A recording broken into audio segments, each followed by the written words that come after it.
Hey guys, this is a segment from the Slumpbuster Podcast. You can find the full episode on any of the various podcast platforms, or of course, subscribe to us on YouTube for more of our content. Other than that, guys, sit down, bust a slump, and enjoy.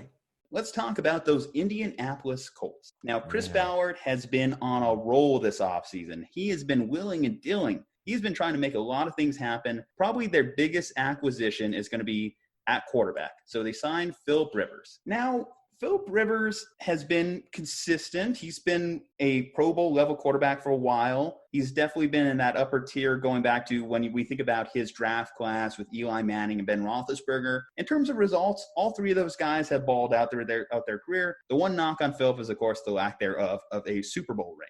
Well, last year was the third time in his career he threw over 20-plus interceptions, one short of his career high, and it was his lowest QBR since 2007. What kind of Phillip Rivers are we going to get in this coming season? That remains a question. They drafted a quarterback, though, Jacob Eason out of Washington. Big pickup for them. Big pickup for them. So at least they potentially have their quarterback of the future. It was a surprise when he fell to them, and I believe, if I'm not mistaken, the 5th round. Another big move for them was trading for Pro Bowl level defensive tackle Deforest Buckner from the San Francisco 49ers. That was huge. That was huge. As huge as the man. The guy is like 6'8". He's a force. It's going to be hard for me as a Niners fan to not see him driving the defensive line with Nick Bosa and company. But great pickup by them. And then in the second round, they doubled down and got Jonathan Taylor and Michael Pittman Jr. So a couple weapons for them to use on offense. The last little notable move of the offseason was going to be, can Xavier Rhodes, of course, make a redemption tour? Xavier Rhodes at one point was one of the best corners in the game. And then he's just turned into burnt toast for the last 2 years with the Minnesota Vikings. So if he can rebound, that's another huge addition. Overall, Adam, so I know you're itching to talk about this one, I can tell. Oh, I'm sorry. You're good. But the Indianapolis Colts, what about their 2020 out? Okay, so I'm actually pretty high on the Indianapolis Colts. I had a post a few days ago talking about the Colts' first-round picks. You know, they brought in a whole new trio with Jacob Eason, the best running back in the draft, in my opinion, and Jonathan Taylor, and then obviously Michael Pittman Jr., who was a great wide receiver out of that draft as well. I have them going 11-5, and I have them winning the AFC South. I honestly do. I have them starting off 7-2, a really hot start at 7-2, cooling down a little bit because they're going to meet some more competition towards the end of the season, but they're still going to finish 11-5. I mean, arguably one of the best drafts, man. Like I said, when you get a guy like Jacob Eason, a gunslinger in Jacob Eason out of Washington, Michael Pittman Jr., I'm sure he's going to come in and start immediately, be a great wide receiver too behind T.Y. Hilton. If he doesn't start, he'll work his way into that wide receiver 2 position. You know, we've seen how Calvin Ridley has been able to do it for the Atlanta Falcons well. So a little bit of resemblance there. And then the season really rides, like you were mentioning, Juju, on Phillip Rivers. You know, what kind of Phillip Rivers do you get? I heard you just mention, I didn't even know that you know, his QBR was the worst since 2007. So that's really big for him. 20-plus picks for the third time in his career. Definitely on the back 9 of his career for sure. I could honestly, Phillip Rivers, if he retired after this year, I wouldn't be surprised. Maybe at 3 years at the most, you know, left in the tank. Not a bad quarterback.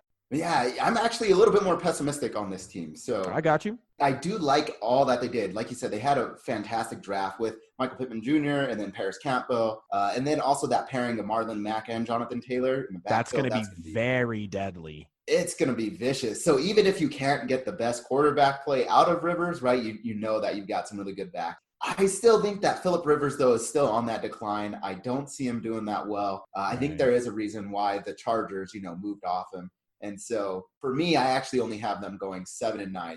So I could see, you know, if you were to have them going a lot better and have them as a winning record, I wouldn't be surprised if that's how it turns out. But right now, I still have them barely below 500. Right. Well, this is going to shock both of you, but I have the Indianapolis Colts finishing 10-6, actually. I have them finishing with a very good record. I think that last year they were competing in a lot of games throughout the season, and they just needed a few more blue-chip players in their locker room.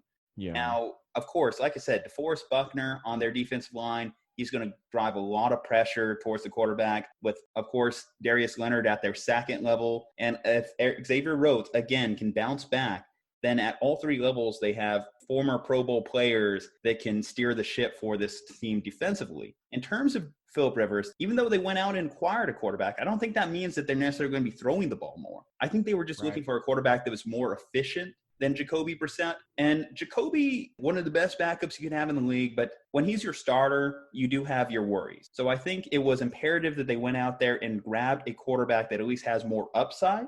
Phillip Rivers, if he's on, could potentially be a 300-plus yard passer, multiple touchdowns. He's going to make the right play most of the time, even though he's had his troubles with interceptions in the last couple of years. And the bright spot for him is the Chargers' offensive line wasn't necessarily one of the best lines in football last year. You're putting him now behind the best offensive line in football. Those Indianapolis Colts, Quinn and Nelson driving the ship, they are a force and will give him more than enough time to find big targets like a Michael Pittman Jr., like a Jack Doyle, like Trey Burton, another good tight end for him to utilize. And with Marlon Mack, with Jonathan Taylor, they're going to put the ball more on the ground this year. They're going to try and beat teams that way. They're going to let their defense really do a lot more of the dirty work. 10-6, that's where I have them. So improvement on their 7-9 season last year.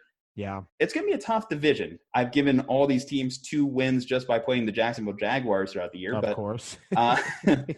They're all going to be at the top of the AFC standings, I believe, because that's going to bring us into our next team. Before I move on, though, any closing thoughts on the Colts? It's just going to ride on Phillip Rivers. That's it. Phillip Rivers has a last year, possibly another 7-9, maybe 8-8 year. But if he can come and ball out, I mean, these guys could go 12-4, but I have them going 11-5.